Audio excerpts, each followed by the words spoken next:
UPSC का paper बहुत ही वाहियात था, ये पूरी दुनिया को पता है ना। इस पर ऑलरेडी हमने भी बहुत सारी बातें की हैं। आज आंसर की भी आया है, आंसर की भी उतना ही वाहियात है। एक क्वेश्चन ड्रॉप हो गया है, कुछ क्वेश्चन के आंसर से यूपीएससी खुद नहीं बता सकता उन्होंने क्यों दिए हैं वो आंसर, है ना। यूपीएससी को आंसर की एक्सप्लेनेशन के साथ पब्लिश करना चाहिए। लेकिन अब इंपॉर्टेंट बात ये है कि अब हम सोल्यूशन में बात करेंगे, और ये सोल्यूशन आपको कोई नहीं बताने वाला है, कोई भी नहीं बताने वाला है, ठीक है। तो इस वीडियो को बहुत ध्यान से देखना, है ना, पूरा एंड तक देखना और ध्यान से समझना जो मैं आपको समझाने वाला हूँ, क्योंकि ये वीडियो आपका पूरा साल बचाएगा। यही वीडियो है जो आपको नेक्स्ट प्रीलिम्स के लिए प्रिपेयर करेगा, 2027 के प्रीलिम्स के लिए प्रिपेयर करेगा। तो उसलिए बहुत ध्यान से देखने की ज़रूरत है। जो भी 2027-28 के लिए प्रिपेयर कर रहा है या आगे के लिए प्रिपेयर कर रहा है, इस वीडियो को अगर बहुत अच्छे से आपने समझ लिया ना, तो मैं आपको गारंटी दे रहा हूँ कि कैसा भी पेपर हो आप बहुत आराम से पास करोगे, बहुत आराम से पास करके आओगे। मैंने इस चीज़ को क्रैक कर लिया, ठीक है। बस आपको ध्यान से वीडियो एंड तक देखना होगा, समझनी होगी एक एक चीज़ जो मैं आपको बताने वाला हूँ।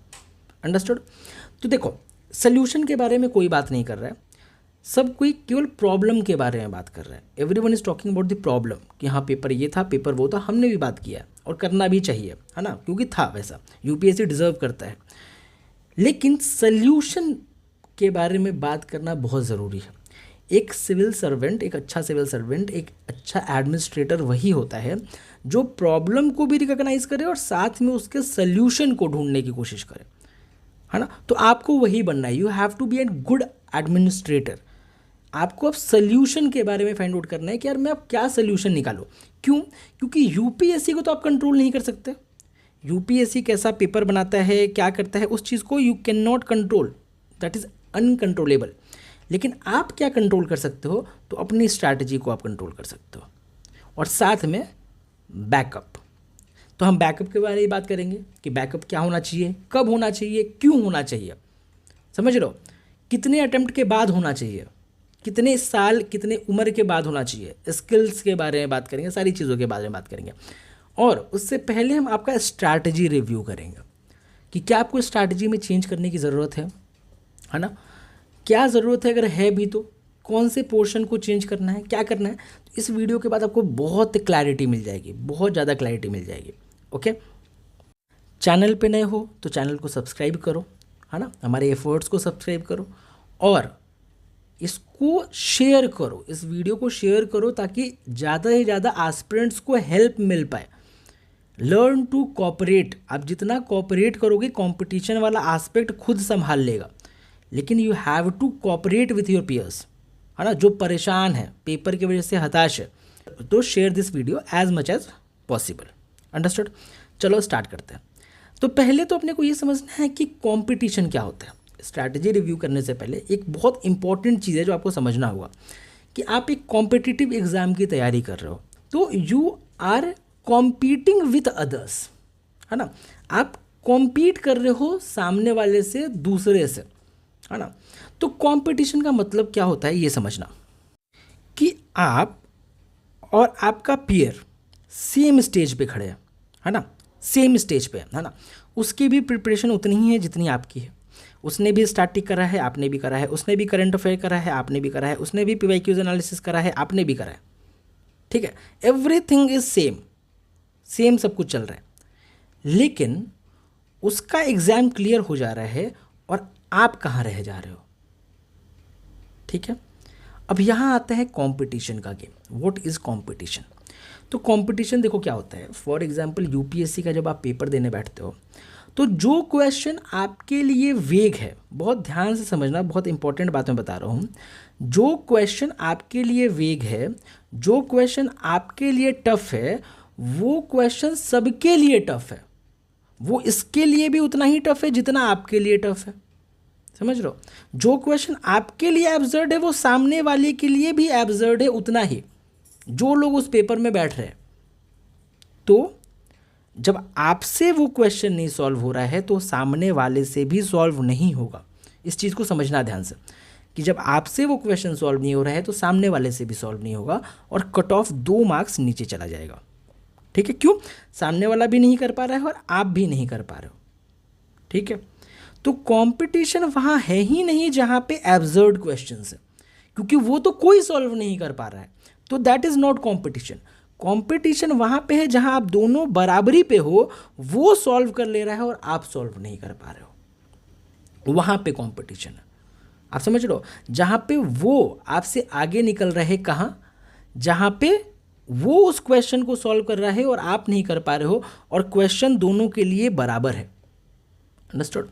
वो भी, मैंने स्टार्टिंग में उसलिए बोला कि वो भी सेम चीज़ें पढ़ रहे हैं जो आप पढ़ रहे हो, है ना, बट आप कहाँ किस जगह पे मिस कर जा रहे हो जहाँ पे वो आपसे एज लेकर के चला जा रहा है, क्योंकि पेपर उसके लिए भी अनप्रिडिक्टेबल है उतना ही। तो अब यहाँ पे ये सवाल नहीं है कि पेपर कितना अनप्रिडिक्टेबल था, सवाल ये है कि अनप्रिडिक्टेबल पेपर में भी कुछ लोग कैसे परफॉर्म कर गए। समझ रहे हो? तो जो 2027 का जो टॉपर होगा, 2027 का टॉपर क्या होगा कि उसने ज़्यादा पढ़ा है या नहीं पढ़ा है ये मैटर नहीं करता है, उसने इस अनसर्टेनिटी को किस तरीके से हैंडल किया है वो मैटर करता है। उस वेग पेपर को, उस एब्सर्ड पेपर को किस तरीके से हैंडल करा है, उसने कैसे चॉइसेस किए हैं, वो मैटर करता है यहाँ पे। आया समझ में, है ना? तो आपका जो ये कंपटीशन है वो एब्सर्ड क्वेश्चंस तो डिसाइड ही नहीं करते हैं, कंपटीशन डिसाइड करते हैं ऐसे क्वेश्चंस जो दोनों के लिए बराबर हो रहे थे बट उसने सॉल्व कर लिया और आप नहीं कर पाए। और ऑब्वियसली लक भी एक बहुत बड़ा फैक्टर है, बहुत ही बड़ा फैक्टर है ना। देखो अब यहाँ आता है गेम स्ट्रैटेजी का, है ना। What is your strategy and your competitor strategy who is clearing this years prelims, है ना, कि आपकी कॉम्पिटिटर का क्या स्ट्रैटेजी है और आपका क्या स्ट्रैटेजी है, और दोनों की स्ट्रैटेजी में डिफरेंस कहाँ पे है, वो छोटा सा डिफरेंस जो उसका एग्ज़ाम तो क्लियर करा दे रहा है, आप कहीं पीछे रह जा रहे हो या आप नहीं कर पाए, है ना। और देखो लक एक बहुत बड़ा फैक्टर है, लक हमेशा ही एक बहुत बड़ा फैक्टर होता है, तो लक को कंसिडर करके चलो। हो सकता है आप सारी चीज़ों में सही बैठ रहे हो और लक ने साथ नहीं दिया हो, ये भी हो सकता है ना। तो let's start with the review first. तो स्टैट की कवरेज उसने भी बहुत अच्छे से करा होगा, आपने ही बहुत अच्छे से करा होगा। स्टैटिक कवरेज का मतलब क्या होता है, जो भी स्टैंडर्ड सोर्सेज हैं आपने भी अच्छे से पढ़े हैं, उनने भी अच्छे से पढ़े हैं। ज्योग्राफी के एनसीईआरटी आपने भी अच्छे से पढ़े हैं, उनने भी अच्छे से पढ़े हैं। तो स्टैटिक की कवरेज आप दोनों ने बराबरी बढ़िया से करा हुआ है। Understood? Second and most important thing, elimination and logical techniques, है ना। इस बार का paper 55 to 60 questions directly logical technique से सॉल्व हो रहे थे, ठीक है। और मैं आपको दिखाऊंगा, मैं पेपर भी सही वक्त आने पे मैं आपको पेपर सॉल्व करूंगा, लाइव सॉल्व करके मैं आपको दिखाऊंगा, ठीक है। तो जो ये लॉजिकल टेक्निक्स है, अब मैटर ये करता है कि क्या आपने इसको थ्रू आउट प्रैक्टिस किया है या नहीं किया है, या आपने उसको इस तरीके से देखा है चलो एग्ज़ाम के पहले एक दो वीडियो देख करके यूट्यूब पे चले जाएंगे ट्रिक्स वाली और हो जाएगा मेरा, या केवल ट्रिक्स वाली वीडियो ही देख रहे थे आप एग्ज़ाम के टाइम में। समझ रहे हो, आपने पहले से कोई प्रैक्टिस ही नहीं करा। अंडरस्टूड? क्योंकि लॉजिकल टेक्निक में चिल्लाते चिल्लाते थक गया कि प्रैक्टिस की चीज़ है, इसको प्रैक्टिस करना होता है, इसको प्रैक्टिस करो प्रैक्टिस करो। आपको मैं बताता हूँ, मेरा यूट्यूब जा करके देखो, सितंबर के बाद से प्रीलिम्स की जितनी वीडियोस में मैंने हज़ारों प्रीवियस ईयर क्वेश्चन सॉल्व करके दिखाए हैं, सब में मैंने लॉजिकल टेक्निक बताने की कोशिश की है, लेकिन कोई समझने को तैयार नहीं। 2000-3000 व्यूज़ हैं उन पर, अब बताओ। और बात होती है कॉम्पिटिशन की, 2000-3000 व्यूज़ है जहाँ पर मैंने लॉजिकल टेक्निक के बारे में बताया है आपको, ठीक है। जाओ, अभी भी प्रूफ है मेरे पास, जाओ देखो, सितंबर के बाद से सारे वीडियोस मैंने उठा लो प्रीलिम्स के, मैंने शायद ही किसी में PYQ सॉल्व ना कराया हो, लॉजिकल टेक्निक वाली चीज़ें ना बताई हूँ। अंडरस्टूड? लास्ट डे तक मैंने लॉजिकल टेक्निक की वीडियो डाली है, 2.5 घंटे की वीडियो है, अभी भी जा करके देखो, वहाँ पड़ी हुई मिल जाएगी आपको, है ना। तो लॉजिकल टेक्निक्स आप कब सीख रहे हो ये भी बहुत मैटर करता है। एग्ज़ाम के 2 दिन पहले ट्रिक्स वाली वीडियो देख लेने से एग्ज़ाम क्लियर नहीं होता है, और पहली बार ट्रिक्स जैसा कुछ होता ही नहीं है। मैंने हमेशा से बोला है, अगर रीजनिंग लॉजिक बिल्ड नहीं करोगे तो हमेशा प्रॉब्लम आएगी। You have to build the logic, ठीक है। तो उसका लॉजिकल टेक्निक कैसा रहा एग्ज़ाम में और आपने किस तरीके से किया एग्ज़ाम में, यहाँ पे एक डिफरेंस बनता है, ठीक है, कि वो किस तरीके से लॉजिकल टेक्निक्स लगा पाया और आप किस तरीके से लगा रहे थे, या आप कहाँ कन्फ्यूज़ हो रहे थे और वो कहाँ कन्फ्यूज़ नहीं हुआ। आप समझ रहे हो इस बात को? हाँ? मैं ऐसा बिल्कुल भी नहीं बोल रहा था कि पेपर सॉल्वेबल था, इस चीज़ को बहुत अपने दिमाग में बैठा लो। मैं क्लियरली बोल रहा हूँ, मैं सिंपली क्रिटिसाइज़ कर रहा हूँ कि पेपर बहुत डिमोरलाइजिंग, बहुत घटिया पेपर था, और मैंने पहले ही बोला है। लेकिन हम लोग यहाँ सोल्यूशन के बारे में बात कर रहे हैं। अगर अगले साल क्लियर करना है तो, और नहीं करना है तो वीडियो बंद करो, जाओ जो करना है करो, है ना। लेकिन अगर सच में मेरे पास सोल्यूशन ढूंढने आए हो, लाइक अंदर क्रेविंग है कि आईएएस आईपीएस अगले साल क्लियर करना है एग्ज़ाम, क्रेव कर रहे हो अंदर से बिल्कुल कि हाँ सर मैं कुछ भी करने को तैयार हूँ, बस क्लियर करना है मेरे को, बस क्लियर करा दो, तो उसकी मैं बात कर रहा हूँ। अगर वो क्रेविंग नहीं है, वो चीज़ नहीं है, क्रिटिसाइज करना है, हर एक चीज़ को केवल क्रिटिसाइज ही करना है, तो आप बंद करके जा सकते हो बिल्कुल। लेकिन मेरी बात को ध्यान से समझ लो कि कहाँ पे डिफरेंस है, ये डिफरेंस समझोगे तभी हो पाएगा सब कुछ। तो अगर इस पे काम नहीं किया था तो आपको करना होगा, ठीक है। और आपको कैसे करना है मैं आपको बताता हूँ। आपको ये चीज़ अभी से ही करना है। क्यों? आपने देखा था स्टैटिक का रेलेवेंस इस पेपर में बहुत कम हो गया था। 55 to 60 questions directly logical technique से सिर्फ सॉल्व हो रहे थे, है ना। तो आपको लॉजिकल टेक्निक्स अभी से ही बिल्ड करने शुरू कर देना है, ठीक है। आपको अभी से ही बिल्ड करना है इस चीज़ को एट एनी कॉस्ट। मेरे पास 100 से ऊपर मैसेजेस आए हुए कि सर लॉजिकल टेक्निक्स ने ही सिर्फ हेल्प किया है पेपर में। सोच लो कितना इम्पोर्टेंट है ये, और ये आज से नहीं पिछले 10-12 सालों से लग रहा है यूपीएससी के एग्जामिनेशन में, ठीक है। You have to learn it. मैं सिखाऊंगा आपको, टेंशन मत लो, चैनल पे रहो, एक एक चीज़ मैं सिखाऊंगा। मैंने बोला ना पुराने वीडियो जाके देखो अगर मैंने ना सिखाया हो, पिछले साल भी सिखाया है मैंने, पिछले साल के पिछले साल भी सिखाया है मैंने। जब से ये चैनल बना है, जाओ जनवरी का जाके देखो वीडियो, उस समय से मैं सिखाता आ रहा हूँ इस चीज़ को। अब इम्पॉर्टेंट चीज़ यहाँ आपने डेवलप किया। दूसरी चीज़ PYQs ओवर द मॉक्स। जिसने एग्ज़ाम क्लियर किया है उसने PYQs को ज़्यादा तवज्जो दिया है मॉक्स से। करके तो गए थे मॉक्स, मैंने इतना बोला सबसे मॉक्स मत करो मत करो, PYQs करो, PYQ से फोकस करो। मॉक्स अगर मैं भी बनाऊं तो भी यूपीएससी के लेवल का नहीं बना पाऊंगा। मैंने कितना बोला था कि नहीं बोला था, जाओ वीडियोज़ में देखो। लेकिन स्टिल कितने लोग नहीं माने, 25-25, 30-30 हज़ार का मॉक्स खरीदा है, ठीक है। मैं इंस्टीट्यूट का नाम नहीं लूँगा, क्यों? और क्या पता किस नाम से मॉक्स बिक रहे थे? यूपीएससी के लेवल के मॉक्स। आ गया यूपीएससी के लेवल का मॉक, उठा के दिखाओ, कोई भी एक मॉक टेस्ट में को उठा के दिखा दो जो इस पैटर्न को मैच करता हो। तो कैसे हो सकता है यूपीएससी के लेवल का मॉक? कौन बोलता है मॉक्स आर मॉकिंग यू? मैंने कितने वीडियोस शेयर किए हैं, टॉपर्स के वीडियोस दिए कि मॉक्स के पीछे मत भागो, PYQ सॉल्व करो, PYQ सॉल्व करो, सारी चीज़ें PYQ से डेवलप होंगी। तो जो एग्ज़ाम क्लियर कर रहा है उसने PYQs को तवज्जो दिया है ओवर दी मॉक्स, है ना। इस चीज़ को आप रिव्यू करते रहो मेरे साथ में। आपके सामने एक पेपर होना चाहिए, आप उस बॉक्स को टिक करो। आप 80% 90% लिखो। जैसे लॉजिकल टेक्निक मैंने बोला, कितना परसेंट आपका लॉजिकल टेक्निक क्लियर था? 60% था, 60% लिखो। 100% आता था तो 100% लिखो, ठीक है। अपने आप को रेट देते चलो कि कौन सी चीज़ में आपका जो स्ट्रैटेजी था, जो आपका तरीका था, वो मैच कर रहा था एक आइडियल एस्पिरेंट जो एग्जाम क्लियर कर रहा है उससे। अंडरस्टूड? तो PYQs ओवर दी मॉक्स, क्या आपने ये काम करा था? तो हाँ 100% दो अपने आप को, बिल्कुल आप डिजर्व करते हो। अंडरस्टूड? और मॉक्स का रिलेवेंस ना कभी था ना कभी रहेगा, इस चीज़ को मैं आपको बता देता हूँ, बहुत क्लियरली बता देता हूँ। यूपीएससी का ऐसा एग्जाम है जहाँ पे टेस्ट सीरीज काम नहीं करती, ठीक है। मॉक्स किस लिए होते हैं? हाँ भाई, मॉक्स किस लिए होते हैं? तो मॉक्स इसलिए होते हैं, टाइम मैनेजमेंट नहीं कर पा रहे हो पेपर में तो मॉक्स दो जितने देना है, ठीक है। चलो उस पर बात करेंगे आगे। अब आगे की बात करते हैं, करंट अफेयर्स। एक बहुत इंटरेस्टिंग बात बताता हूँ मैं। मेरे को बहुत सारे लोगों का मैसेज आया ना कि सर PIB से क्वेश्चन आए थे, PIB पढ़ना चाहिए था। पहली बार PIB का नाम सुना है। आपको पता है एक बात क्या, साल भर में PIB लाखों पेपर्स इशू करती है, लाखों पेपर्स इशू करती है। कभी गए हो PIB के वेबसाइट पर, कभी चेक किया है? अलग अलग डायमेंशंस में अलग अलग सब्जेक्ट पे कितने पेपर पब्लिश करते हैं आपको आइडिया भी नहीं है। जाओ एक काम करो, अगर आज से भी बैठना शुरू करोगे ना तो साल भर PIB ही पढ़ते रहोगे, सब कुछ भूल जाना फिर उसके बाद। हाँ, जो PIB देती है उसका coverage already current affairs magazine में कर दिया जाता है। जो विजन की मैगजीन या इनसाइट की मैगजीन या दुनिया की कोई भी मैगजीन आती है, जो मंथली मैगजीन्स होती है करंट अफेयर्स वाली, उसमें PIB कवर्ड रहता है। अब कुछ लोग क्या करेंगे, स्ट्रैटेजी चेंज के नाम पे दिन दिन भर बैठ के PIB पढ़ेंगे। और अगले साल क्या हुआ, अगर यूपीएससी ने PIB छोड़ करके डाउन टू अर्थ मैगजीन से क्वेश्चन पूछना शुरू कर दिया, फिर क्या करोगे? फिर अगले साल बैठ के डाउन टू अर्थ पढ़ोगे। यूपीएससी भी तो चेंज कर सकता है ना, इस साल PIB से पूछा, अगले साल कहीं और से पूछ जाएगा। समझ रहे हो मेरी बात को? तो करंट अफेयर्स जिस तरीके का इस बार पूछा गया था, that was literally absurd, literally absurd. इतना रिटेंशन कोई नहीं कर सकता।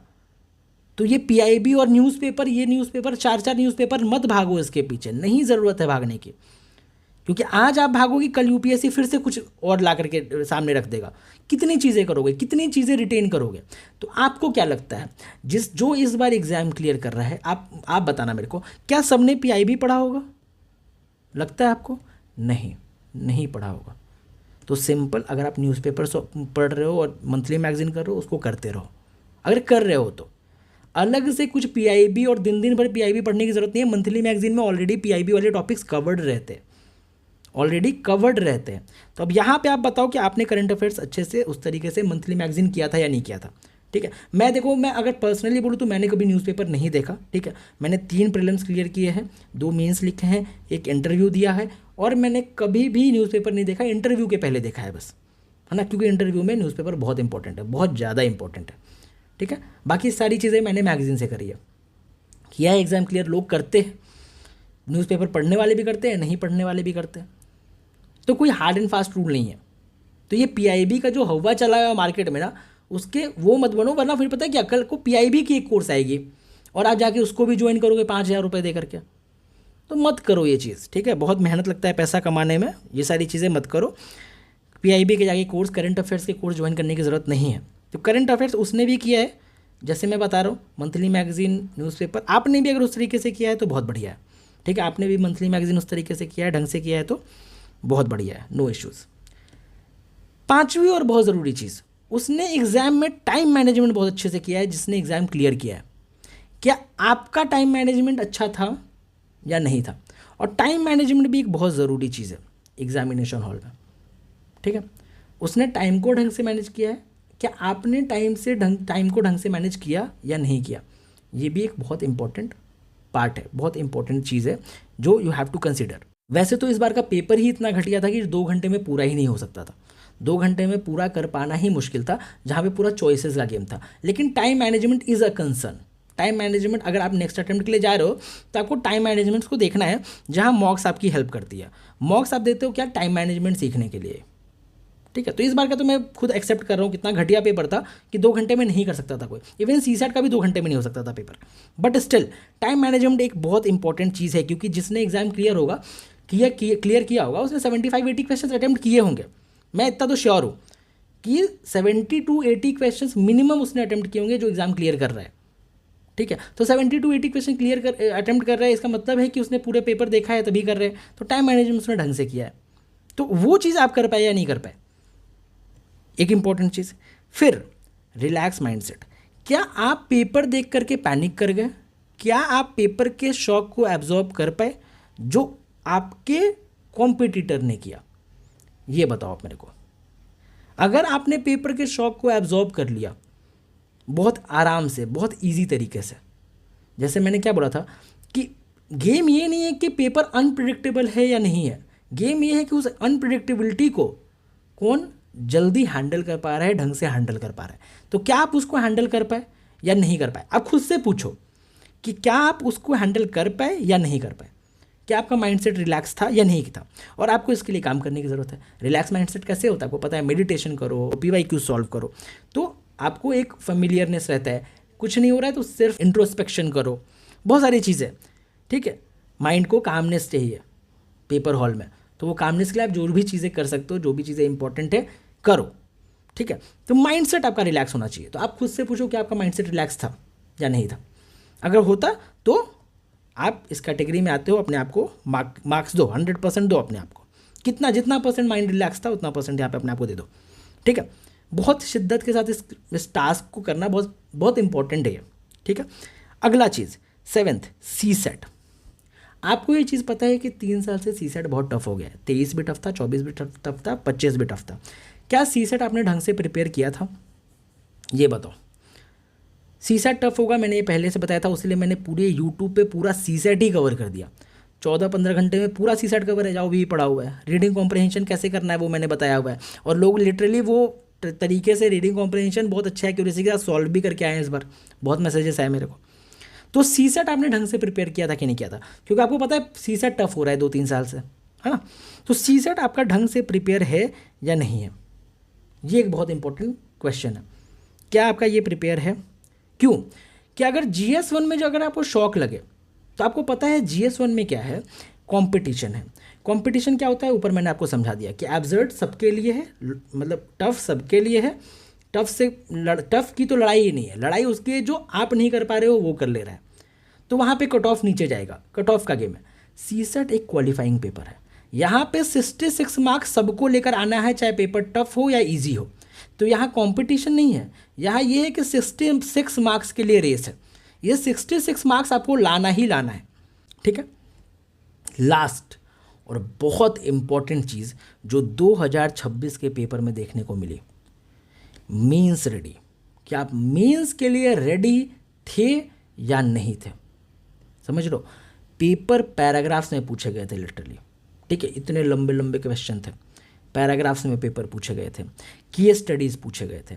मैं आपको गारंटी के साथ बोल रहा हूँ, मेरे 3-4 लोगों से बात हुई जो इस बार लाइक पास कर रहे हैं पेपर, जो निकाल रहे हैं, सब ने एक चीज़ बोला है, क्या कि सर जो हम लोग मेंस में जो हम लोग ने चीज़ें करी, जो हम लोग को कंसेप्चुअल क्लैरिटी जो मेंस में मिली, वो बहुत हेल्प करा इस बार प्रीलिम्स में, उसीलिए पैराग्राफ्स देख करके हमको इतना शॉक नहीं हुआ, समझ लो। तो शॉक को एब्जॉर्ब करना बहुत आसान हो गया। तो मैं एक चीज़ आपको बहुत क्लियरली बता रहा हूँ, मेंस रेडी होना बहुत ज़रूरी है बिफोर प्रीलिम्स। मेंस रेडी होने का मतलब क्या होता है, अब ये समझना। मेंस रेडी होने का मतलब होता है GS1, 2, 3, 4 ऐसे, ये चारों पांचों चीज़ें विद ऑप्शनल आपका पूरा कवर होना चाहिए, विद आंसर राइटिंग के साथ में, ठीक है। आंसर राइटिंग के साथ में कब तक? टिल मिड जनवरी और दिसंबर एंड और मिड जनवरी तक आपका मीन्स खत्म हो जाना चाहिए, समझ लो, बहुत ज़रूरी है। अगर आपका मीन्स रेडी नहीं है तो do not go for prelims, क्योंकि आप एक लूप में फंस जाओगे। ये भी चीज़ मैं बार बार बोलते आया हूँ और बार बार मैं बोलता हूँ, पिछले साल से मैं ये चीज़ बोल रहा हूँ, है ना। मैंने बोला मीन्स रेडी हो जाओ दिसंबर तक, तो बहुत सारे लोगों ने बोला सर क्यों सर, अभी प्रीलिम्स करना है, ये करना है, वो करना है। मीन्स रेडी होना बहुत ज़रूरी है, वरना लूप में फंस जाओगे। प्रीलिम्स क्लियर हो भी जाए तो प्रीलिम्स और मीन्स के बीच में सिर्फ और सिर्फ 3 महीने का गैप रहता है। 3 महीने में आंसर राइटिंग कोई नहीं सीख सकता, it is next to impossible. बहुत ही ग्रेजुअल प्रोसेस है ये, समझो, बहुत मुश्किल प्रोसेस है ये। मेरे को पता है अभी तक जिसने आंसर राइटिंग नहीं किया है और जो अभी आएगा प्रीलिम्स क्लियर करके और पहली बार आंसर राइटिंग करेगा, उसको कितनी मुश्किल होगी, क्योंकि पहली बार आप लिखने जा रहे हो। हाँ, उसके लिए रिलैक्स रखो, मैं बताऊंगा, ठीक है। मैं पूरा ऐसा आंसर राइटिंग का ब्लूप्रिंट ही आपको दूंगा कि किस तरीके से आंसर राइटिंग करना है। मैं आपको पूरा एक ऐसा ब्लूप्रिंट दे दूंगा ना कि आपको आंसर राइटिंग, मैं बता रहा हूँ, पहले दिन आप करोगे ना, वो इतना परफेक्ट करोगे कि आपको लगेगा कि आप कितना टाइम से आंसर राइटिंग कर रहे हो। तो आंसर राइटिंग का रिलैक्स रहो। आंसर राइटिंग के लिए मैं आपको कंप्लीट एक ब्लूप्रिंट दे दूंगा, ठीक है। जो मेन बैटल में है उनको पता है इस बारे में, ठीक है। तो मीन्स रेडी होना बहुत ज़रूरी है। तो क्या आप प्रीलिम्स के पहले मीन्स रेडी थे? क्योंकि जो मीन्स रेडी था उसने उस शॉक को बहुत आराम से एब्जॉर्ब कर लिया। क्यों? क्योंकि इस बार का जो पेपर था बहुत ज़्यादा कंसेप्चुअल था, बहुत ज़्यादा कंसेप्चुअल, ठीक है, एक्सेस कंसेप्चुअल। और वो कंसेप्चुअल क्लैरिटी आती है जब आप मीन्स के लिए रेडी होते हो। प्रीलिम्स में कभी भी आप इतना कंसेप्चुअली नहीं पढ़ते हो। जब आप मीन्स के लिए रेडी होगे तभी आपको इतनी कंसेप्चुअल क्लैरिटी आएगी, तभी इसको एक इंटीग्रेटेड प्रिपरेशन बोला जाता है, मीन्स प्लस प्रीलिम्स। अंडरस्टूड? तो मीन्स रेडी होना बहुत ज़रूरी है। तो अपने आप से पूछो, क्या आप मीन्स रेडी थे या नहीं थे? ये क्वेश्चन मैं आपके ऊपर छोड़ता हूँ, ठीक है। अब बहुत इंपॉर्टेंट चीज़, ये सारी चीज़ों पर हमने बात कर ली, ध्यान से आपने समझा, ठीक है, कि क्या क्या चीज़ें ज़रूरी हैं। तो बस आपको इतना ही चीज़ चाहिए और नेक्स्ट ईयर आप एग्ज़ाम क्लियर कर लोगे। सिर्फ इसका स्क्रीनशॉट लेके रख लो, दीवार पे लगा देना अपने। ये सारी चीज़ें अगर आपने डेवलप कर ली, इन सारी चीज़ों के साथ अगर आप अगले साल रेडी हो, आप प्रीलिम्स क्लियर कर रहे हो, मेंस में बैठ रहे हो, कॉन्ग्रेचुलेशंस, मैं अभी से ही बोल दे रहा हूँ। और एक बहुत इंपॉर्टेंट चीज़ कि अगर नहीं हो तो आपको स्ट्रैटेजी चेंज करने की ज़रूरत है, और जो भी चीज़ें मैंने बताई आपको अपनी स्ट्रैटेजी में इंकलकेट करने की ज़रूरत है। तब आप जा कर के next year exam definitely clear कर लोगे, तब आप हमेशा कंपटीशन में आगे रहोगे, ठीक है। क्योंकि जिसने क्लियर किया है उसने वही चीज़ें की हैं जो मैंने भी ऊपर बताया आपको, समझे? तो यही सोल्यूशन है, this is the solution.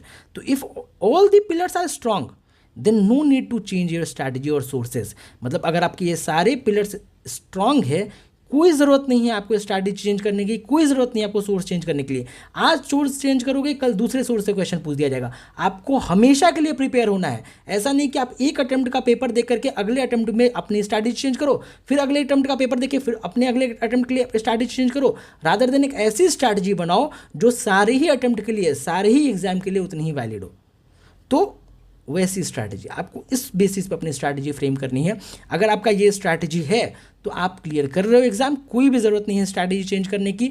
Luck इस बार आपके साथ नहीं था, डेफिनेटली आप अगली बार करोगे, I am damn sure about it. और जो लोग नहीं थे, जो लोग फिट नहीं बैठते इसमें, आप अपनी स्ट्रैटेजी को इससे अलाइन करो और डेफिनेटली आप नेक्स्ट ईयर एग्ज़ाम क्लियर करोगे। आई एम डैम श्योर, मैं लिख करके आपको दे रहा हूँ कि आप करोगे। ठीक है, तो आपको कोई भी अपनी स्ट्रैटेजी चेंज करने की ज़रूरत नहीं है। अगर आप सारे पिलर्स, जो 8 पिलर्स मैंने आपको बताया आपको, ये आपका स्ट्रॉन्ग है तो। अंडरस्टूड। मेंस रेडी कैसे होना है वो मेरे ऊपर छोड़ दो, वो मैं बताऊंगा। ठीक है, वो मैं सारी चीज़ें बताऊंगा, कैसे आंसर राइटिंग, सारी चीज़ें मैं बहुत डिटेल में बताऊंगा। Okay, understood. चलो अब बात करते हैं बैकअप पे। तो who should lock for the backup. ठीक है, किसको बैकअप के बारे में सोचना चाहिए, ध्यान से समझना। अगर आपका 3 अटेम्प्ट हो चुका है ऑलरेडी, ठीक है, 3 अटेम्प्ट ऑन एन एवरेज अगर आपका हो चुका है, ये लबासना भी बोलता है ये चीज़, ठीक है, कि 3 अटेम्प्ट अगर आपका हो चुका है ऑन एन एवरेज, तो you should look for a backup. आपको बैकअप के लिए देखना ही चाहिए। मतलब मैं आपको 100% बोल रहा हूँ, मतलब मैं आपको कोई डायलेमा या कोई इल्यूजन में नहीं रखूँगा कि आप 1 अटेम्प्ट जाओ और ये जाओ वो जाओ, नहीं। अगर आपके 3 अटेम्प्ट हो चुके हैं तो 100% नेक्स्ट अटेम्प्ट के लिए जाओ, ठीक है, लेकिन एक बैकअप के साथ में, एक बैकअप के साथ में जाओ, ठीक है। और एक और इम्पॉर्टेंट चीज़, ये 3 कैसे attempt, 3 serious attempt. Serious attempt मतलब क्या, कि आपने सारे GS 1 2 3 4 ऑप्शन सारी चीज़ें बहुत ढंग से कवर की हैं। सीरियस अटेम्प्ट मतलब ये this is called the serious attempt. अगर आपने सीरियस अटेम्प्ट प्रिपेयर किया है, सीरियस अटेम्प्ट के लिए अगर प्रिपेयर किया है 3, तो उसके बाद गो फॉर द बैकअप अपने चौथे अटेम्प्ट में, ठीक है। 3 अटेम्प्ट से कम है तो अभी बैकअप देखने की ज़रूरत नहीं है कोई खास, ठीक है। जाओ एग्जाम के लिए जाओ, नेक्स्ट ईयर के लिए डेफिनेटली जाना चाहिए। जिसका पहला दूसरा अटेम्प्ट था, जाओ अब तीसरे अटेम्प्ट के लिए, दूसरे अटेम्प्ट के लिए बहुत ईजिली आप जा सकते हो। अंडरस्टूड।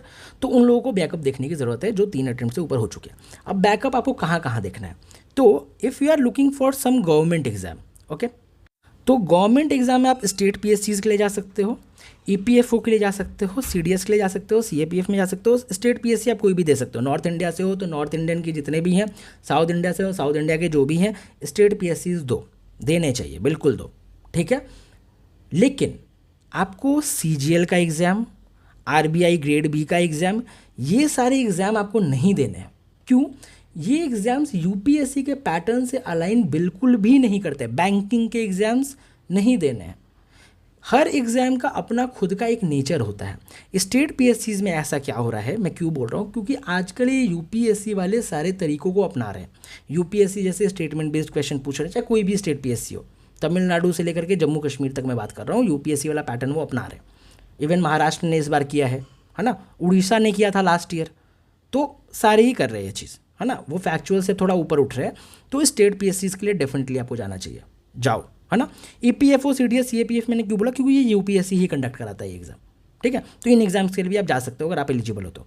लेकिन RBI ग्रेड B, CGL, मतलब ऐसे एग्जाम्स के लिए मत जाओ जो जिसका किसी UPSC से कुछ लेना देना ही नहीं है, मतलब UPSC के साथ बिल्कुल अलाइन ही नहीं करता उसका पैटर्न। फिर क्या होगा, आपके ऊपर एक्सेसिव बर्डन आ जाएगा और कोई एग्जाम के लिए जाओगे तो प्रॉब्लम ये है, ठीक है। तो एक्सेसिव बर्डन अपने ऊपर लेने की ज़रूरत नहीं है, ठीक है। देन अगर आप कॉर्पोरेट में कुछ ढूंढ रहे हो तो सबसे इंपॉर्टेंट चीज़ करने की ज़रूरत है, you have to do skill development. आपको अपने स्किल को डेवलप करने की ज़रूरत है, ठीक है। आज के समय में हार्डली मैटर्स कि आपने MBA किया है नहीं किया है, कहाँ से किया, कुछ भी वो मैटर नहीं करता। आप कितने स्किल्ड हो वो मैटर करता है। स्किल का मार्केट है पूरा, ओके, अंडरस्टूड। और मेरे से अच्छा कोई नहीं जानता, मैं ऑलरेडी एक कॉर्पोरेट जॉब से आया हूँ, ठीक है। मैंने 2-2.5 साल काम करा है, तब मैं आया हूँ, मैं अच्छे कंपनी में था, अच्छी जगह पे था, अच्छे पैकेज पे था। तो आप कॉर्पोरेट में डेफिनेटली जा सकते हो। कैसे जा सकते हो, तो आपको कुछ स्किल सीखने होंगे, जैसे डेटा एनालिटिक्स है, ठीक है, बहुत जगह अवेलेबल है, इवन फ्री कोर्सेज भी अवेलेबल है। हम लोग भी कुछ प्लान कर रहे हैं, ठीक है, कुछ ऐसा बनाने के लिए। लेकिन डेटा एनालिटिक्स के लिए आप जा सकते हो, बहुत डिमांड है, बहुत डिमांड है, ठीक है। डेटा एनालिटिक्स और डेटा साइंटिस्ट में दोनों में बहुत डिफरेंस है, ठीक है। डेटा साइंटिस्ट एक स्टेप अहेड होता है एनालिटिक्स के, ठीक है। जब आप डेटा एनालिटिक्स सीख जाते हो तो उसके बाद का स्टेप है डेटा साइंटिस्ट, उसमें लीनियर रिग्रेशन और ये मैथ्स वैस भी पढ़ना होता है, स्टैटिस्टिक्स थोड़ी पढ़नी होती है, ये सारी चीज़ होती है। बट डेटा एनालिटिक्स एक लाइक तुम्हारा क्या ईजी चीज़ है, आप सीख सकते हो। 5 से 6 महीने के ये स्किल्स होते हैं, मुश्किल से 6 से 7 महीने के स्किल होते हैं और बहुत ईजिली आप सीख सकते हो। देन कंसल्टिंग एक बहुत इंपॉर्टेंट चीज़ है। आप बहुत सारे जो लोग हैं जो पब्लिक पॉलिसीज़ में जाते हैं, कंसल्टिंग में जाते हैं, वो यूपीएससी से ही जाते हैं। डिजिटल मार्केटिंग आजकल का बहुत ग्रोइंग फील्ड है। AI and automation, gen AI, generative AI, prompt engineering की बात करते हैं, है ना। तो एआई एंड ऑटोमेशन ये आप सीख सकते हो। साइबर सिक्योरिटी सीख सकते हो, ठीक है। बहुत सारे कोर्सेज अवेलेबल है, ठीक है। 5,000, 6,000, 7,000 में बहुत सारे कोर्सेज अवेलेबल है, ठीक है। तो स्किल डेवलप करो। कम्युनिकेशन सबसे इंपॉर्टेंट स्किल है, सबसे इंपॉर्टेंट स्किल इज़ कम्युनिकेशन, समझ लो। अगर अच्छा एक बात बताओ, अगर मेरा कम्युनिकेशन स्किल अच्छा नहीं रहता तो क्या मैं आपसे इतनी सारी चीज़ें कन्वे कर पाता? आप खुद बताओ, क्या मैं 5-5 घंटे के मैराथन ले पाता, 1 शॉट ले पाता? क्या आप मेरे पास आते? अगर मेरा कम्युनिकेशन अच्छा नहीं होता तो क्या आप मेरे पास आते पढ़ने को या मेरी चीज़ें सुनने को? नहीं आते ना। तो उससे लिए कम्युनिकेशन एक बहुत इंपॉर्टेंट चीज़ है जिस पर आपको काम करना चाहिए। यूपीएससी प्रिपरेशन में क्या होता है ना, बहुत सारे लोग आइसोलेटेड रह जाते हैं, समझ रहे ना, और कम्युनिकेशन जो है उनका बहुत वीक हो जाता है। तो अपने कम्युनिकेशन पे काम करो, कम्युनिकेशन पे काम करो। इंग्लिश स्पीचेस देखो, ठीक है। देखो अपने इंग्लिश ही नहीं, हिंदी की भी बात करो, हिंदी भी आप बहुत खूबसूरत तरीके से बोल सकते हो, या जो भी आपका लाइक जो भी मदर टंग है, not only Hindi and English, समझ लो। तो अपने कम्युनिकेशन पे काम करो, बहुत ज़रूरी चीज़ है, बहुत ज़रूरी चीज़ है। कम्युनिकेशन पे काम करोगे हर तरीके से आपको इंप्रूव करेगा, ठीक है। आपकी रीडिंग स्किल को इंप्रूव करेगा, कम्युनिकेशन स्किल तो आपको वोकैबुलरी को इंप्रूव करेगा, सारी चीज़ों को इंप्रूव करेगा, ठीक है। तो इस पर डेफिनेटली काम करो। साइबर सिक्योरिटी बहुत अच्छा फील्ड है, बहुत अच्छा फील्ड है, ठीक है। यहाँ पे आपको बग्स को एनालाइज करना होता है, फिर कंप्यूटर जहाँ पे आपका सेफ़ रह पाए, ठीक है, सॉफ्टवेयर सेफ़ रह पाए, बहुत सारी चीज़ें। तो ये सारे स्किल्स जो है आप सीख सकते हो। आजकल मार्केट में बहुत डिमांडिंग स्किल्स है, data analytics, marketing, cyber security, AI automation बहुत डिमांडिंग है। तो डेफिनेटली गो फॉर इट, है ना। लेकिन 3 अटेम्प्ट से ज़्यादा हो गया है तो जाओ इसके लिए। जब ये सारी चीज़ें आपके पास रहेगा, ये बैकअप रहेगा, तो आप थोड़ा रिलैक्स होकर पेपर भी देते हो कि चलो ठीक है मेरे पास स्किल है, ठीक है। नहीं भी हो पाया तो मेरे को जॉब तो लग जाएगा, उसका कोई इशू नहीं है, अंडरस्टूड। तो this will be the backup. बाकी जो मैंने आपको स्ट्रैटेजी रिव्यू कराया है इसका बिल्कुल ध्यान रखना, this is the only solution, only solution, ठीक है। मैंने पूरा लॉजिक के साथ बहुत ढंग से आपको एक एक चीज़ समझा दिया है, अंडरस्टूड। अब इससे बेहतरीन सोल्यूशन आपको पूरी दुनिया में कोई नहीं दे सकता, ओके, अंडरस्टूड। तो इसको अच्छे से समझो, अच्छे से देखो और शेयर करो, शेयर करो, अपने पीयर्स को हेल्प करो, जो परेशान है, हताश है, उनकी मदद करो। मैं आपको बता रहा हूँ एक अच्छा सिविल सर्वेंट वही होता है जो हेल्प करता है ना। हेल्प करो और कंपटीशन वाला एस्पेक्ट खुद की टेक केयर कर लेगा। देखो रोनाल्डो ने एक बारी क्या बोला था कि मैं अपनी स्ट्रैटेजी, अपने जितनी भी लाइक स्किल्स हैं, अगर मैं सबको बता भी दूँ, दे भी दूँ ना, तो भी वो मेरे जैसा नहीं खेल सकता। क्यों? क्योंकि इसके लिए प्रैक्टिस चाहिए होती है, प्रैक्टिस चाहिए होती है ना। तो आप शेयर करो, लोगों को बताओ कि हाँ भाई ये चीज़ें हैं, है ना, ये सोल्यूशन है। ये ऐसा नहीं है कि चलो पेपर एब्सर्ड आ गया तो कोई सोल्यूशन ही नहीं है, इसका सोल्यूशन है, एग्जिस्ट करता है, समझे। चलो ऑल द बेस्ट।